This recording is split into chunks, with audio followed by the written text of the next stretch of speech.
자, 이번에는 우리가 정연파 교류가 실질적으로 계산할 때 얘를 벡터로 표현해서 복소수로 표현해서 계산하면 훨씬 더 쉬워져요. 그래서 정연파 교류를 복소수로 표현하는 방법을 배워야 돼요. 정연파 교류를 무엇으로 표현한다고요? 복소수로 표현해요. 이걸 우리는 페이저라고 불러요. 페이저라고 불러요. 원래는 간단해요. 페이저는 결론부터 얘기하면 100 사인에 오메가 t 하잖아요. 그럼 이거 무슨 값이죠? 이게 무슨 값이에요? 이렇게 나타나는 이 값은 무슨 값이에요? 순식값이죠. 순식값. 그거 생각나야 돼요. 근데 여기에 이제 각도가 30도가 붙었어요. 그럼 아시죠? 이걸 초기 위상이라고 부른다 그랬죠? 초기 위상이라고 그랬죠? 그러면 여기서 이 100은 무슨 값이에요? 자, 지금까지 알려드렸는데 이게 뭔지 모르면 얘기가 안 돼요. 이 100이 뭐예요?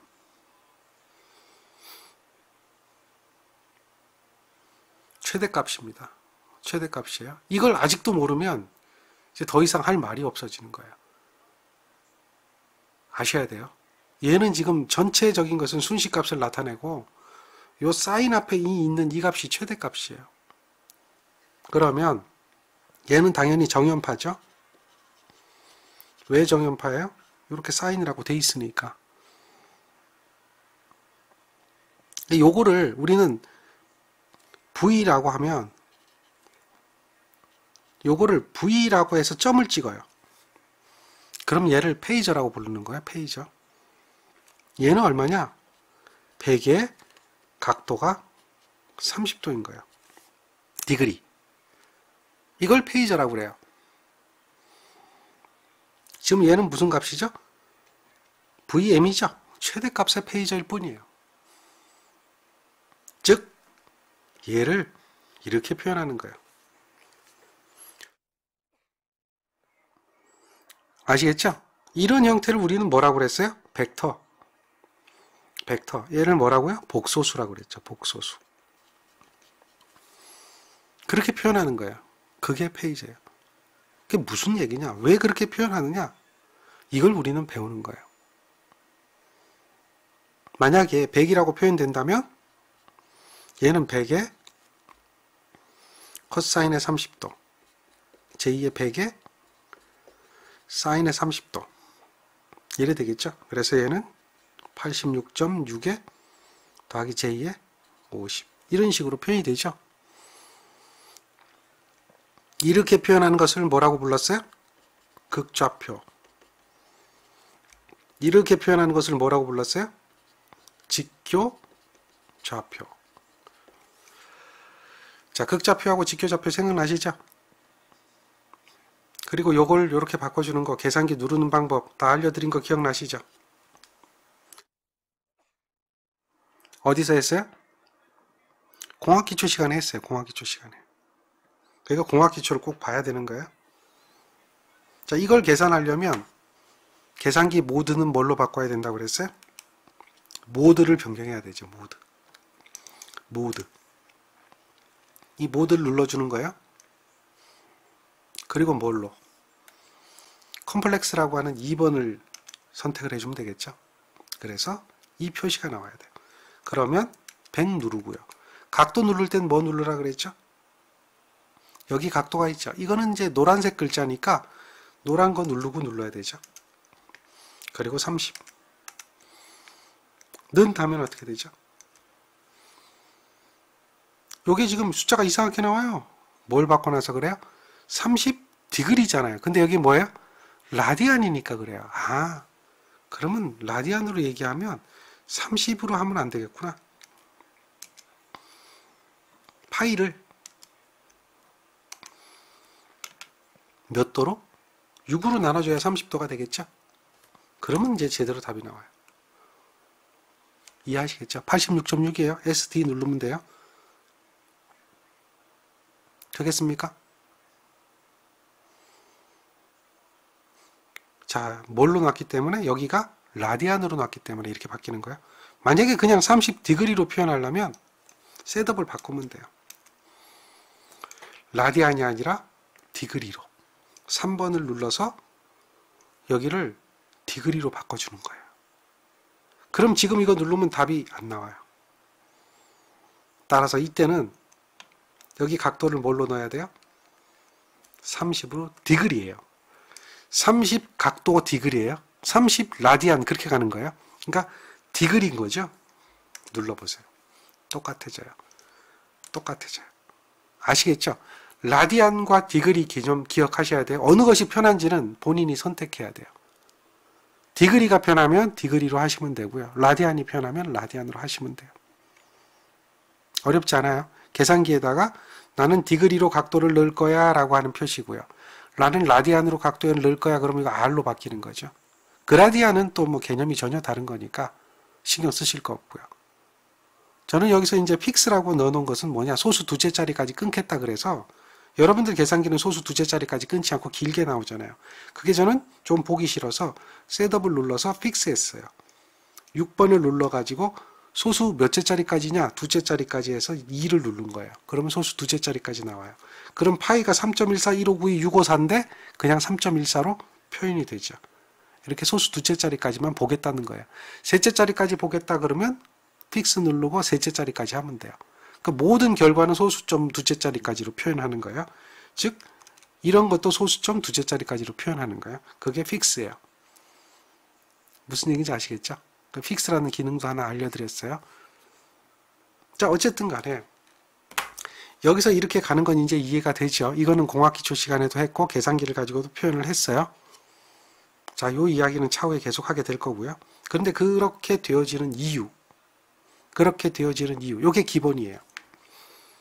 물론 이제 결과적인 얘기로 이거는 이거에다가 최대값에다가 각도로 표현했다.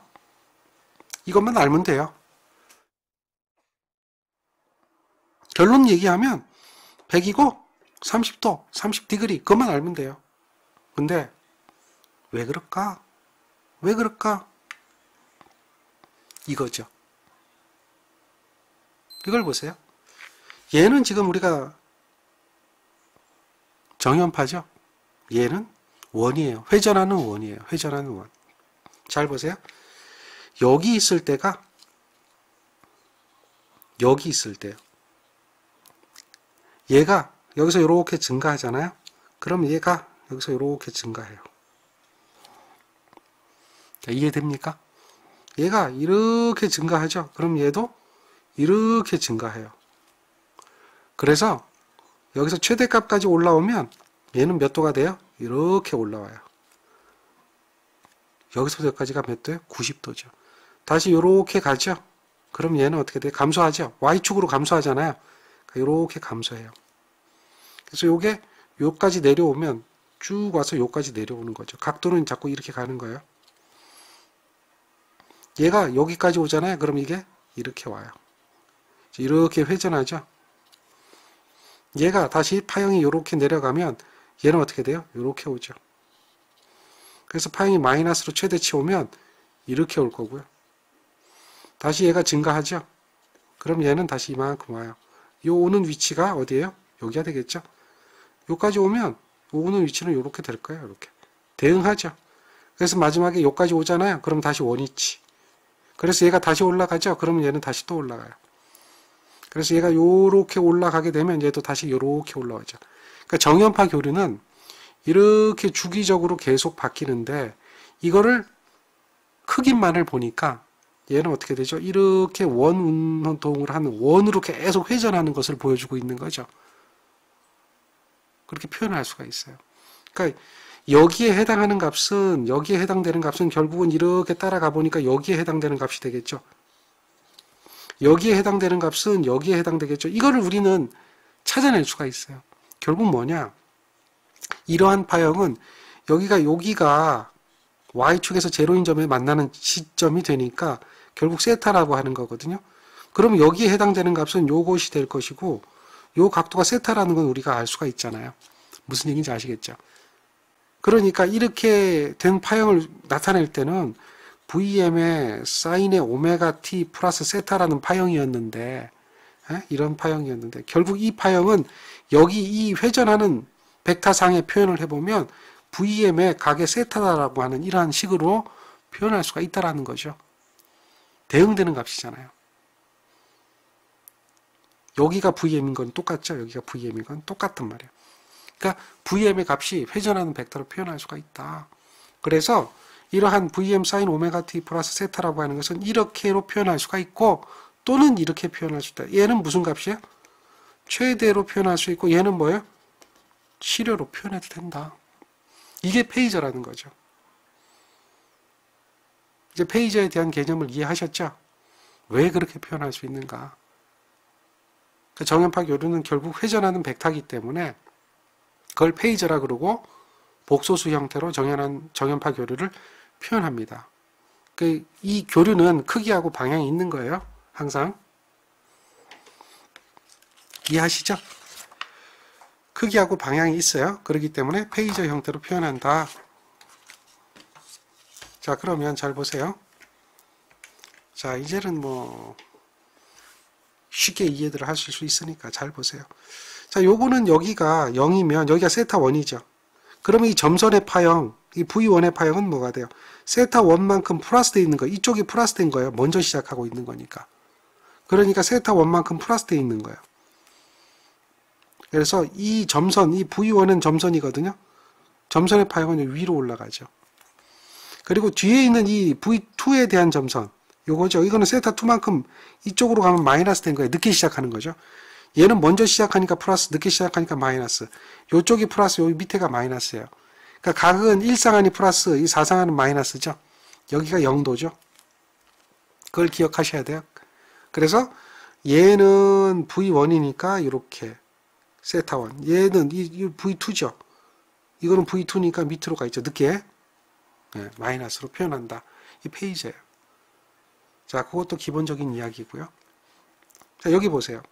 이러한 값이 주어졌어요. 이게 무슨 값이에요? 순식값이죠. 초기 위상이 뭐예요? 3분의 파이예요. 3분의 파이. 60도인 거죠. 60도. 3분의 파이는 60도라는 거 아시겠죠? 180을 파이를 3으로 나눠주니까, 즉 파이가 180이니까 3으로 나누니까 60도라고 하는 거, 60디그리라고 하는 거 아시죠? 그게 귀찮으면 그냥 계산기를 디그리 모드로 놓고 쓰는 게 아니라 라디안 모드로 놓고 쓰면 돼요. 그리고 여기까지가 무슨 값이에요? 최대값이죠. 근데 얘를 복소수로 표현해라 라고 얘기를 하고 있어요. 근데 최대값은 복소수로도 표현할 수도 있지만 실효값을 복소수로 표현할 수도 있기 때문에 결국 우리가 이제 흔히들 이야기하는 것은 최대값보다는 무슨 값을 많이 써요? 실효값을 쓰니까 일반적으로 복소수하면 페이저, 실효값 페이저로 일반적으로 표현한단 말이에요. 실효값 페이저로. 그러니까 실효값은 얼마예요? 100이고 이것만 기억하시면 돼요. 실효값. 각도는 얼마예요? 60도고. 이거죠. 이게 답인 거예요. 답이 없어요? 왜 없어요? 찾으면 되잖아요. 자, 계산기로 어떻게 눌러주면 돼요? 셋업을 바꿔놓으세요. 셋업. 자, 밑으로 한 칸 내리고요. 컴플렉스 나오죠? 컴플렉스가 3번입니다. 답은 항상 이거로 바꿔놓으세요. 이거. A 플러스 J의 B 형태. 1번으로 바꿔놓으세요. 그렇게 하시고 100에 Shift 누르고 각도 누르고 60도 누르세요. 그러면 값이 나와요. 이해되시겠죠? 50에 50 루트 3 i예요. 자, 50에 50 루트 3 플러스였죠? 그러니까 얘가 우리가 원하는 페이저가 되는 거예요. 실효값이에요. 실효값. 찾기 쉽죠? 얘는 바꿔주면 50에 50 루트 3이에요. 86.6이라는 거죠. 86.6이라는 거죠. 네, 이거는 여러분들 할 수 있어야 돼요. 어렵지 않죠? 이게 페이저예요. 페이저를 왜 하느냐? 이유가 있어요. 이유가 있어요. 예를 들면 지금 여기서 이제 이렇게 정연파 합성하는 방법을 이야기하고 있는데요. 이걸 갖다가 합성하려고 하면 굉장히 복잡해요. 근데 어쨌든 정연파를 합성하는 거니까 예를 드는 게 훨씬 더 나을 것 같아요. 여기를 한번 보세요. 예를 보는 게 훨씬 나을 것 같아요. 예제를. 자, 여기 보세요. 이런 두 개의 파형이 있어요. 더하래요. 이게 정연파 합성이에요.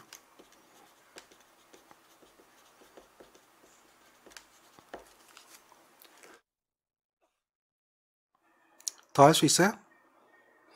사인 더할 수 있어요? 어려워요. 더하기가. 이렇게 막 이것도 이제 벡터로 나타내야 이런 정도가 되는데 이거 이런 식으로 하기 이 식만 봐도 어렵잖아요.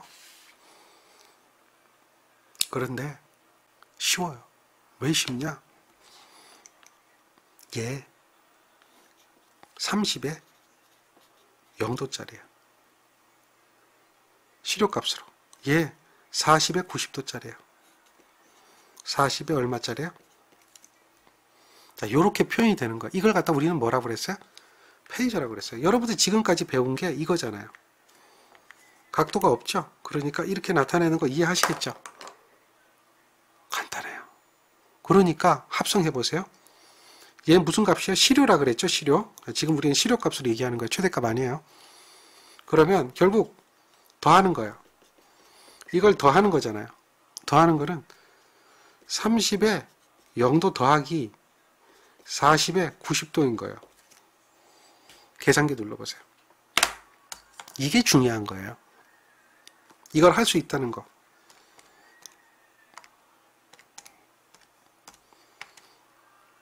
이게 중요한 거예요. 이게 안 되면 복잡하잖아요. 만약에 이걸 수학으로 계산한다 그러면 공학기초 시간에 우리 수학적인 계산 방법에 따라서 배웠던 대로 적용을 해서 계산해야 되거든요. 어려워요. 근데 계산기가 이걸 다 해준다는 게 우리한테는 얼마나 행운인지 몰라요. 너무 쉬워요. 30 플러스 j 40i예요. 즉 50에 30 플러스 j 40이니까 얘는 50에 각도가 몇 도냐 이거예요. 보세요. 30 플러스 j 40인데 이 결과를 각도로 표현하고 싶으면 Shift 누르고요. 그 다음에 뭘 누르면 되냐면 콤플렉스라고 적혀있는 숫자 2를 누르세요. 그러면 이렇게 나와요. 여기서 이걸 선택하냐 이걸 선택하냐 3번이죠. 그리고 는을 누르세요. 50에 53.13이에요.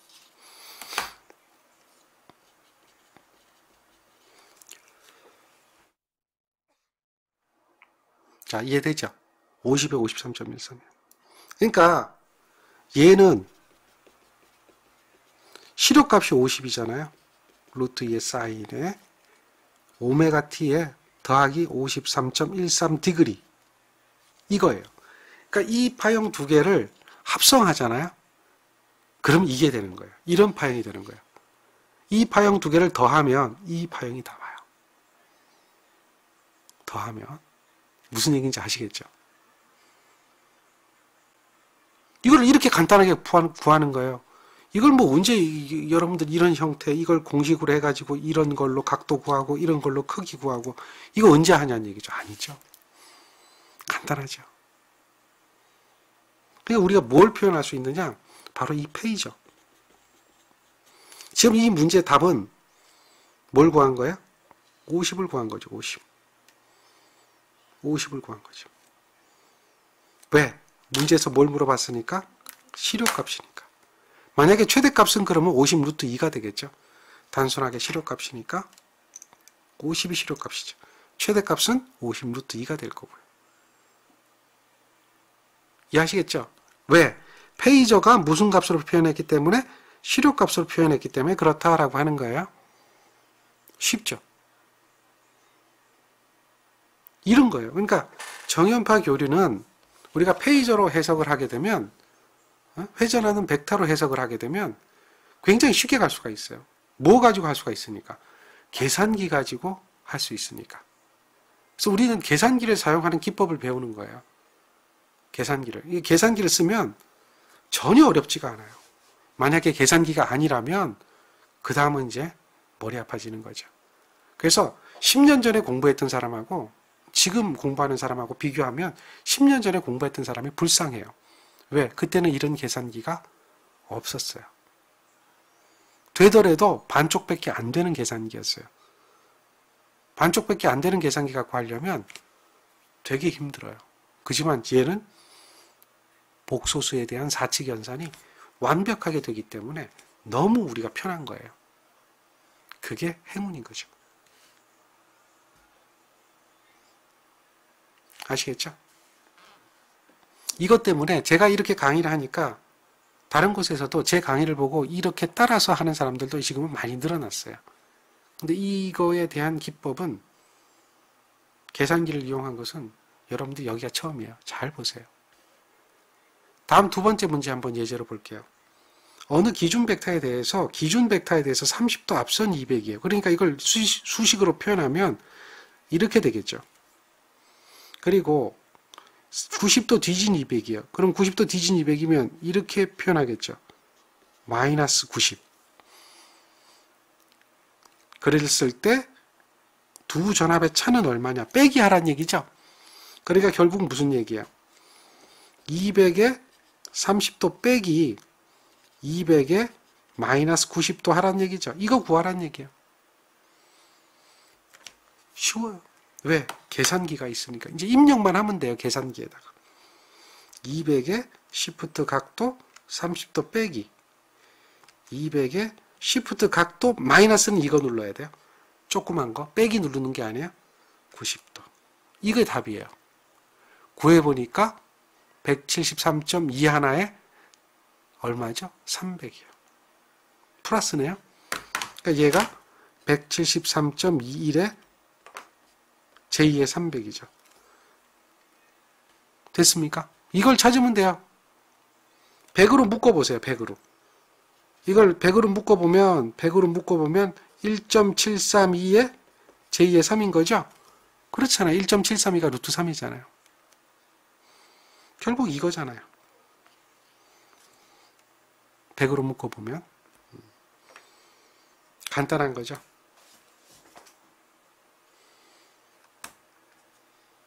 어때요?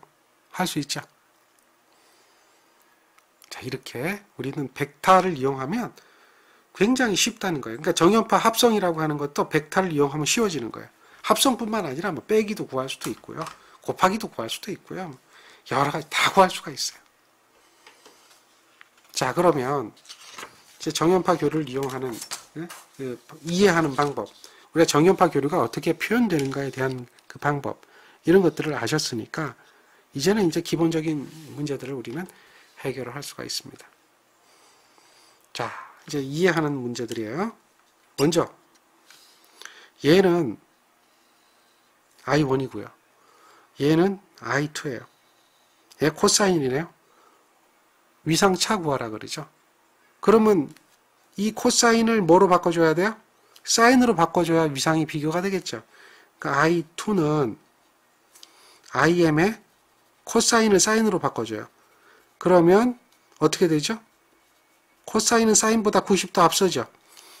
이렇게 바꿔질 수가 있어요. 즉 코사인 세타는 사인 세타 플러스 90이에요. 요걸 기억하세요. 코사인 세타는 사인 세타 플러스 90이에요. 사인 세타보다 어떻게 돼요?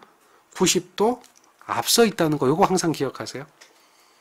그림을 그려도 이해가 되잖아요. 코사인 커브하고 사인 커브하고, 요건 제가 전에 증명을 해드렸죠. 그림 가지고. 그러니까 얘는 90도죠. 얘는 0도죠. 그러니까 위상차는 몇 도가 나와요? 그러니까 코사인과 사인의 위상차는 몇 도예요? 90도죠. 간단한 개념이죠.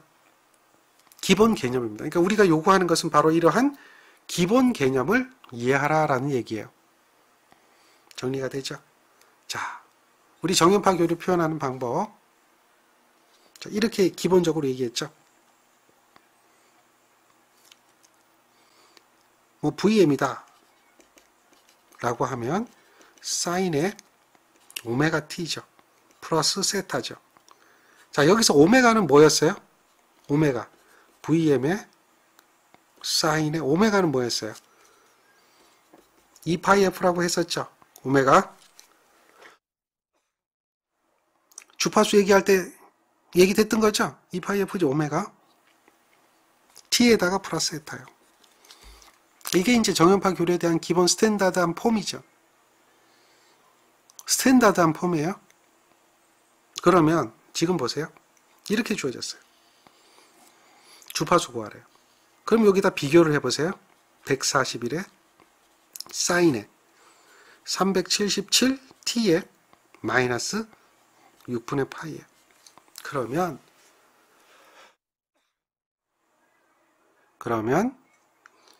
여기에 해당되는 값은 요거죠. 최대값이에요. 여기에 해당되는 값이 요거죠. 오메가가 얼마야? 377이라는 거죠. 여기에 해당되는 값이 요거죠. 예, 초기 위상이에요. 그러니까 2파이 F가 377이라는 거죠. 자, 오메가가 377인 이유인지 아시겠죠? 2파이 F가 377이에요. T는 뺀 거예요. T는. 그러니까 F는 얼마야? 377을 2파이로 나눠주면 돼요. 3.14 파이는.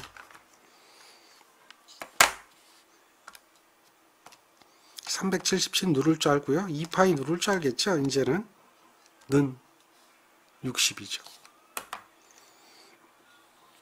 그래서 몇 번 하다 보면 상용 주파수는 60Hz고요. 그럼 우리나라에서 쓰는 거예요. 그 상용 주파수 60에 대한 오메가는 377이라고 하는 것은 자연스럽게 알게 되는 수치예요. 전기를 하다 보면 우리나라 주파수가 60이니까 오메가는 377이다. 그 정도는 그냥 머릿속에 박혀요. 가장 기본이에요. 아, 얘는 지금 60Hz를 의미하는구나. 몇 번 하다 보면 저절로 돼요.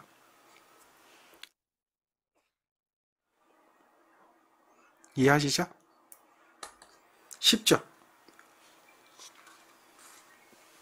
쉽죠? 예, 각속도에 대한 개념 알고 있으면 굉장히 쉬워요. 그럼 이런 것도 있어요. 지금 위상차가 90도잖아요. 얘를 시간으로 표현할 수도 있어요. 몇 초에 해당되나요? 주파수가 60Hz일 때 위상차가 90도라면 이 위상차 90도는 몇 초에 해당될까요? 이거 뭐 어려운 얘기 같죠? 아니에요. 쉬워요. 우리가 과정 중에 오메가 t가 세타라고 하는 거 아시잖아요. 배웠잖아요. 사인 오메가 t 하면 사인 세타가 된다고 그랬잖아요. 이거 왜 그런지 설명도 드렸죠. 라디안 퍼 세크에 세크를 곱해줘야 라디안이 된다라고 했던 거 기억할 거예요. 이거라면 시간으로 구한다면 오메가 분의 세타예요. 이거예요. 이 끝이야. 그러니까 오메가가 얼마냐? 60Hz거든요. 377이에요. 시간 90도잖아요. 90도. 그렇죠? 90도예요. 90도 얼마야? 2분의 파이죠. 이렇게 구하는 거예요. 그러니까 시간으로 표현하면 200 곱하기 377의 파이가 되겠죠. 요 세크예요. 어렵진 않아요. 이런 형태의 문제도 물어보는 거예요. 이거는 왜 90으로 안 나요? 얘 라디안이니까 그래요. 라디안. 이것도 라디안이잖아요. 우리가 이걸 얘기할 때 다 라디안에 대한 값으로 계산했었죠. 그러니까 파이로 넣는 거예요. 파이로. 그래서 파이가 들어가야 이와 같이 이제 우리는 수치간을 구할 수가 있는 거죠. 어렵지 않죠? 예.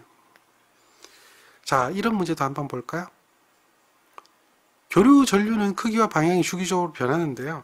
한 주기, 반주기가 아니고요. 한 주기의 면적을 구하면 어떻게 될까요? 물어봐요. 얼마가 된다 그랬죠? 주기파는 이제 계속 크기와 방향이 변한다 그랬어요. 교류니까.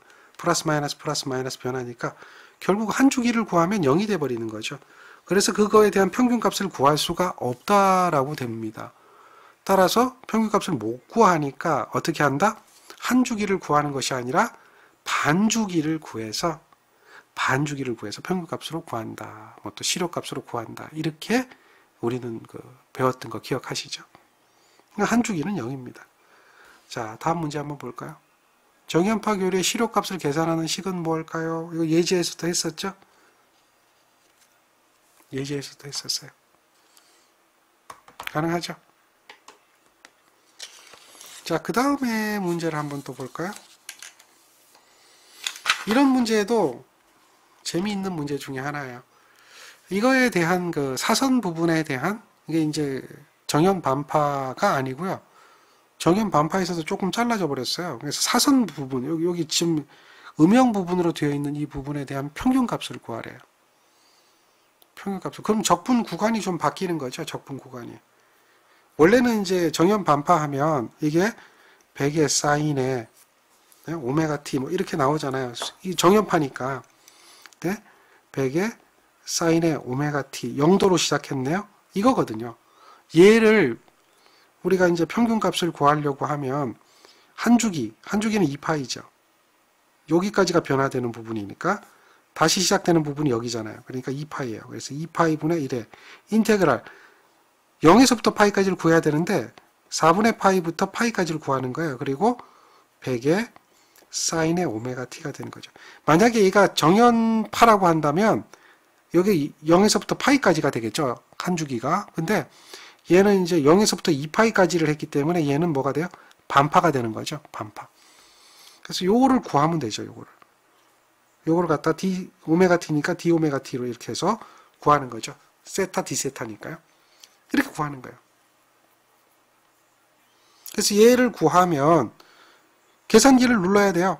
요게 이제 평균값이니까 전압이니까 VAV가 되겠고요. 자, 계산기 한번 눌러보죠. 근데 계산기 누르는 것보다 더 쉬운 방법이 있어요. 일단 한번 눌러보죠. 1이고요. 2파이죠.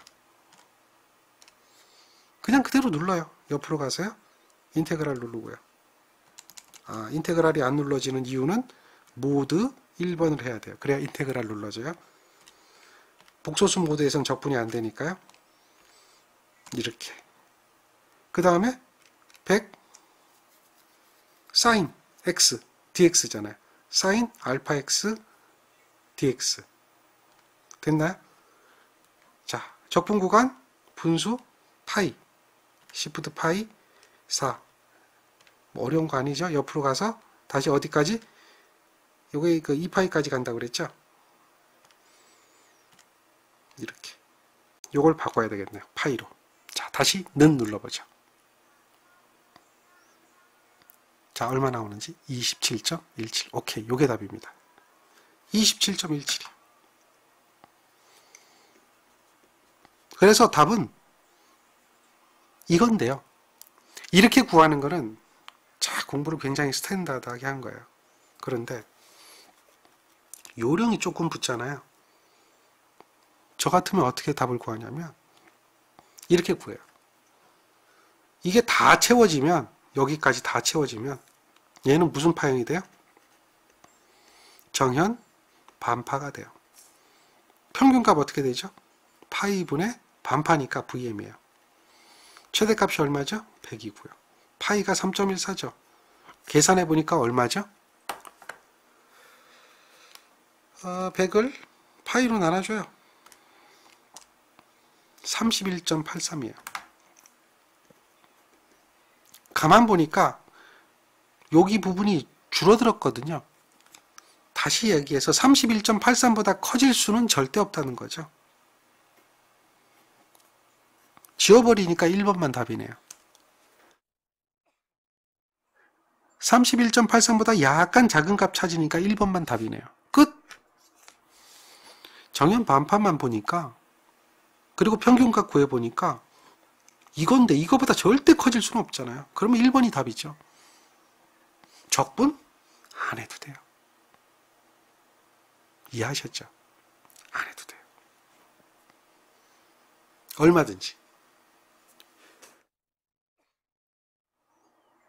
개념이 잡히는 거죠. 예, 그거예요. 얼마든지. 할 필요가 없어. 자, 이 문제 우리 예제에서 풀어봤죠? 3.33 예제에서 풀어봤어요. 얘는 계산기 넣어줘야 돼요. 우리가 알고 있는 특정 파형이 아니기 때문에 이걸 계산기에다 넣어줘야 돼요. 그래서 평균값이니까 한 주기가 여기죠. 그래서 0.04분의 1의 인테그랄 0에서 0.02까지 뭐를? 5 곱하기 10의 4승 x 마이너스 0.02 제곱의 dx 이걸 해주면 되겠죠. 요거 계산기 그대로 눌러주면 예제서처럼 계산기 눌러주면 3.3 나옵니다. 이해되시겠죠? 어렵지 않아요. 이건 예제에서도 해봤으니까요. 쉽죠? 예. 그런 문제들이 얼마든지 나옵니다. 자, 이 문제도 예제에서 해봤던 거죠.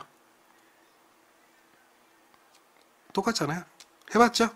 그러니까 얘는 얼마 나왔어요? 43.58 나왔어요. 이것도 43.6. 여기서도 여기가 주기인데 여기서도 주기는 이거다라고 이야기하고 있으니까 훨씬 더 쉽죠.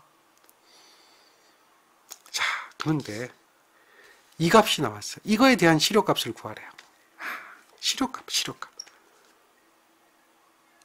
얘는 우리는 이제 제형파라고 불러요. 제형파. 이런 제형파 교류, 이건 어떻게 실효값 구하냐? 얘는 적분을 해야 돼요. 실효값 구하고 실효값 구해서 더해주면 안 돼요. 구형파 실효값 구하고 다음에 이건 뭐야? 삼각파 실효값 구해가지고 더한다. 그래서 삼각파 실효값이니까 루트 3분의 10이다. 그리고 구형파 실효값이니까 똑같으니까 10이다. 더하면 이것만 해도 10이 넘어가잖아요. 이렇게 구하는 건 절대 아니라는 거죠. 제형파기 때문에. 그럼 식을 봐요. 얘는 시간에 관계없이 일정한 값이니까 10이에요. 얘는 기울기가 1분의 10이죠. 그러니까 얘는 10t예요. 자, 요 식을 표현하는 방법을 배웠으니까요. 그래서 적분을 하는 거예요. 한 주기는 3초니까 t분의 인테그랄 0에서 t까지. 실효값이니까 i의 제곱에 dt를 해서 루트를 씌워줘라. 이거거든요. 요게 실효다. v면 v, i면 i 다 똑같아요. 3분의 1이고요. 인테그랄 이렇게 묶어줘야겠네요. 적분 구간을 둘로 나눠야겠죠. 0에서 1초까지는 10t의 제곱에 dt. 이 10t를 제곱을 할 때 전체 제곱이에요. 이 전체 제곱이에요. 그 다음에 더하기. 인테그랄 1에서 2초까지는 그냥 10이에요. 제곱에 dt. 요거를 계산기 눌러주면 돼요. 계산기 그냥 그대로 누르세요. 자, 누르는 거. 이거 제가 누르지 말고요. 여러분이 한번 눌러보면 좋을 것 같네요. 자, 한번 눌러보세요. 기다리고 있겠습니다. 이 부분에서 이 루트까지 씌워줘야 되는 건 아셔야 되죠? 전체까지 루트까지 씌워서 누르세요. 자, 나온 결과가 6.67 나온다라고 얘기하셨죠? 저도 눌러놨는데요. 한번 볼까요? 6.67이 나오는지. 자, 6.67이 나오는 거 한번 확인해 볼게요. 예. SD 누르면 되죠? 이게 답이에요. 이해하시겠죠? 6.67. 과거에는 이런 문제가 되면 진짜 어려워서 못 푸는 문제예요. 그래서 옛날 사람들 우리 계산기 갖고 안 풀 때는 이런 문제는 풀지 말고 넘어가세요 라고 했던 것 중에 하나예요. 왜? 파형에 틀이 들어가지 않으니까. 이런 문제도 풀지 마세요 했던 거예요. 근데 지금은 뭐예요? 계산기가 되니까 그냥 쉽게 가는 거예요. 개념만 알고 있으면 계산기에 입력만 할 줄 알면 바로 답이 나온다는 거예요. 그게 엄청나게 쉬운 거예요. 이해하시겠죠? 자, 얘는 파형이 뭐죠? 구형파예요. 구형파. 구형파 파고율, 파형률 구할 때 걔는 무슨 값이 된다고 그랬죠? 기준값이 된다고 그랬죠? 기준값. 1이에요. 뒤도 돌아보지 말고 1이에요. 기준값이 되니까. 파형률도 1이고 파고율도 1인 거예요. 정리되죠? 자, 이런 문제도 한번 볼까요? 파형률, 파고율에 대한 표현. 파형률이란 형은 실이라고 그랬죠? 피크는 최대가 되고요. 그러니까 실효값, 평균값. 실효평균으로 결국 따지는 거니까 최대 실효평균으로 따지는 거니까요. 파고율이 1.414가 되는 거. 파고율이 루트 2가 되는 거. 정연파 파고율 루트 2죠. 정연파 파고율 루트 2죠. 1.414잖아. 외웠잖아요. 그거는 뭐 정연파만큼은 기억하세요. 정연파 1.11, 1.414 그 정도만 기억하세요. 예, 그거는 여러분들이 알고 있는 거고요. 자, 이거는 이제 회로 이론에서 몇 안 되는 계산 안 하고 이렇게 텍스트로 표현되는 문제인데 페이저에 대한 개념이에요. 정연파 전압 및 전류는 페이저, 복소수로 표현하는 것이다. 그걸 페이저 기호법이라고 하는데 잘못된 것은 무엇이냐 물어봤어요. 정연파 전압, 전류를 복소수 평면에 있어서 페이저로 표시한다. 가능한 이야기죠. 그리고 정연파 전압 또는 전류의 순식값을 구할 때에는 복소수의 허수부를 취급해야 하죠. 허수부를 취급 안 하면 우리가 순식값을 구할 수가 없어요. 그래서 취급하지 않는다. 이게 틀렸어요. 취급해야 하고요. 실수 허수가 다 있어야 되고 그 회전하는 것을 정지 페이저로 취급하고 최대값 대신 실효값을 쓰기도 한다. 다 맞아요. 실제 실효값을 더 많이 쓰죠. 그러니까 잘못된 거 구하라 그러면 얘가 잘못된 거죠. 이거는 페이저라고 하는 것은 아까 이야기했죠. 100에 사인의 오메가 t 플러스 30도라고 한다면 얘는 최대값으로 얘기하면 100에 30도고 실효값으로 얘기하면 루트 2로 나눠줘서 30도가 되겠죠. 이게 두 가지 형태로 표현한다. 자, 다시 이야기하면 이것을 복소수로 표현했다. 100이다. 60도죠. 그러니까 100에 60도는 어떻게 되는가? 구해보니까 얼마 나왔어요? 이게 100에 60도는 계산기만 누르면 된다 그랬죠. 다시 설명드리면 100에 60도. 뭘로 바꿔야 돼요? 모드 2번으로 눌러서 100에 시프트 각도. 라디안인가요? 라디안으로 놨으면 파이 3 이렇게 되겠죠. 그러니까 얘가 답이 된다. 이런 이야기죠. 자, 문제 어렵지 않습니다. 자, 여기 문제 한번 보세요. 이거는 병렬회로입니다. 병렬회로는 양단의 전압이 같다라고 하는 것은 우리가 앞에 직류를 배울 때 배웠던 거 기억하시죠? 당연히 V1하고 당연히 V2하고 그 값은 어떻게 되겠어요? 같아지겠죠? 그게 병렬회로입니다. 근데 V1에 대한 전압이 Z1에 대한 V1의 전압이 이만큼이고 Z2에 대한 V2의 전압이 이만큼입니다. 그랬을 때 이 Y 값을 모르고요. 여기에 V 값을 모르는데 그 값들이 얼마가 되겠는가 물어봅니다. 그러면 결국은 두 개가 같기 때문에 비교해야 되겠죠.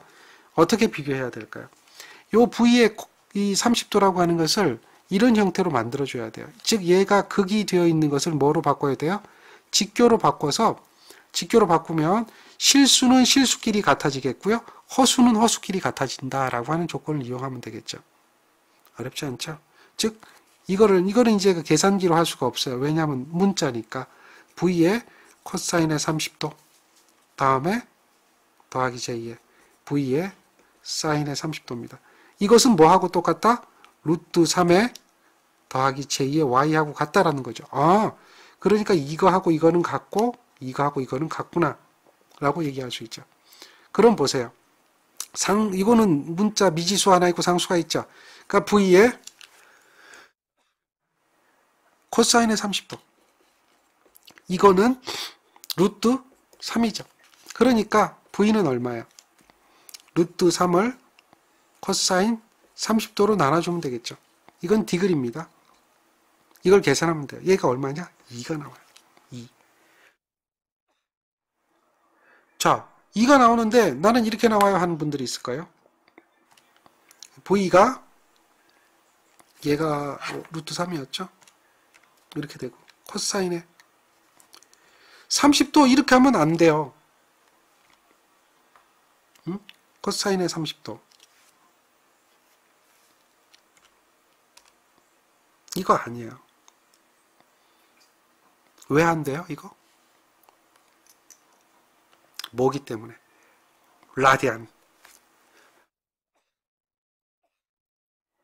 라디안이기 때문에 안 돼요. 그러니까 얘를 뭘로 바꿔요? 디그리로 바꾸든지 아니면 30도를 파이로 만들어야 되겠죠. 6분의 파이잖아요.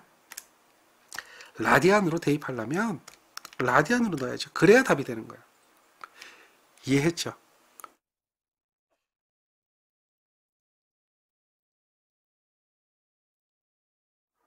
이해됩니까?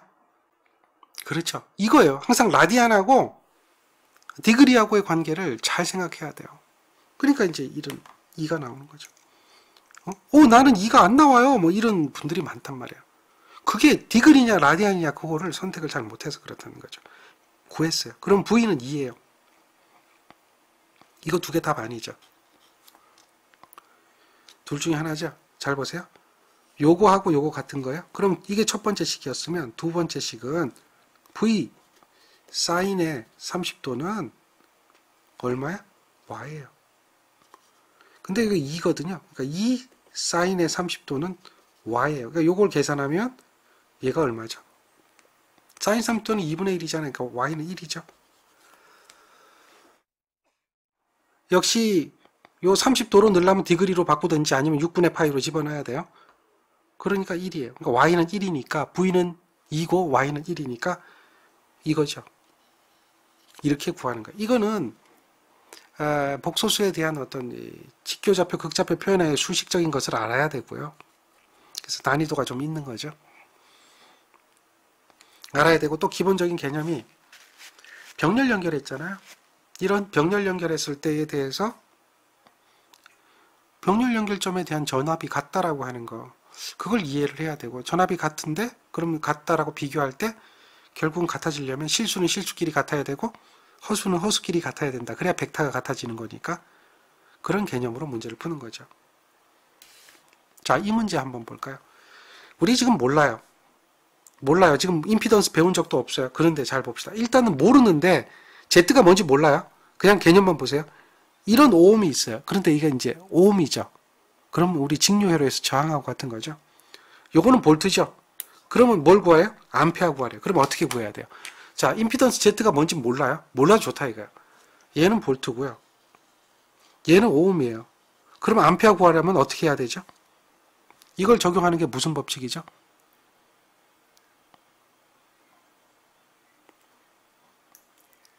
임피던스는 절대 저항이 아니에요. Z는 저항 아니에요. 근데 오음의 법칙을 적용하는 거예요. 그렇죠. 몰라도 좋아요. 오음의 법칙을 적용하는 거예요. 그러면 암페어라고 하는 것은요. 볼트를 오음으로 나눠주는 거죠. 이게 오음의 법칙이에요. V는 IR 이 개념이 아니고요. 교류에서도 똑같아요. 그러니까 볼트는 얼마요? 96 J의 28이에요. 4 이거 오음이죠. 마이너스 J의 3이에요. 요거 계산하면 돼요. 옛날에는 이거 계산하려면 뭐 이랬거든요. 계산기 96 그 다음에 얼마라고요? 28 J를 뒤에 찍어줘요. 뒤에 앞에 찍으면 에러 나니까요. 요게 J죠. J I가 그러니까 이거 누르면 돼요. 됐습니까? 그 다음에 얼마야? 4-3이죠.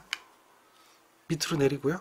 4-3 I 뒤에 있는 거 찍어준다 그랬죠. 요거 이렇게 찍으면 돼요. 그래서 는 누르면 다 끝.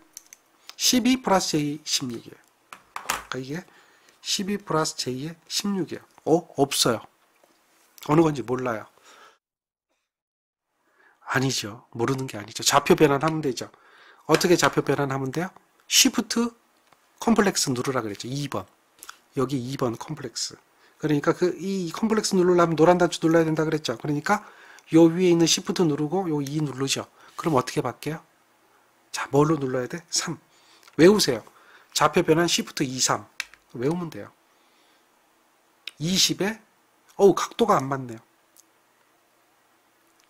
자, 각도가 안 맞아. 0.93도는 없잖아요. 이걸 0.93도는 없어요. 라디안이에요. 라디안. 이거 라디안이에요. 이 셋업 바꿔야 되겠네.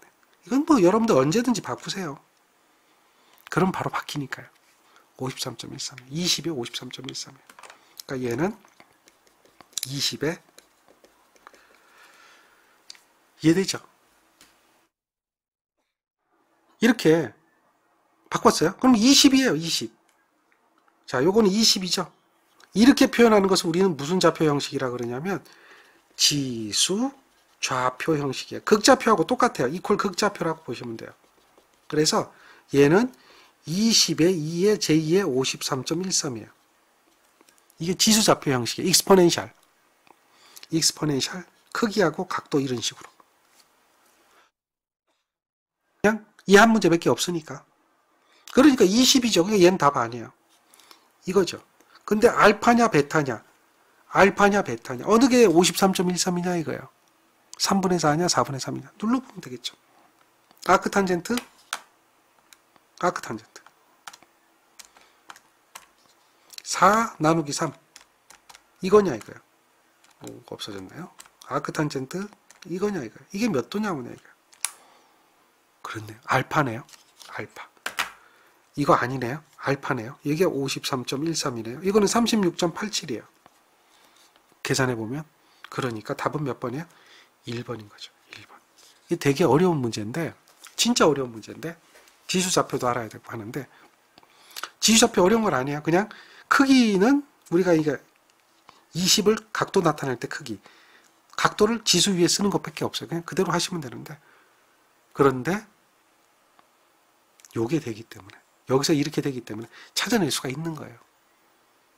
무슨 얘기인지 아시겠죠? 그런 거예요. 이게 충분히 가능한 얘기예요. 난이도는 계산기가 없다면 상급 난이도고요. 계산기가 있다면 지금처럼 중급 정도 난이도를 가지고 있는 문제예요. 이 정도는 기본적으로 하면 돼요. 기본보다는 조금 상위 클래스죠. 어때요? 할만합니까? 이런 거예요. 그러니까 정연파 교류는 벡터를 이용하면 굉장히 쉽고요. 벡터를 이용하면 문제 다 풀 수 있도록 되어 있는 거예요. 이거 우리 예제에서 풀었던 거죠? 자, 이렇게 해서 2장 마무리하겠습니다. 다음 시간에는 기본교류 RLC 회로 해석하는 방법을 배우겠습니다. 2장은 여기까지입니다. 다음 시간에 3장 진행하겠습니다. 수고하셨습니다.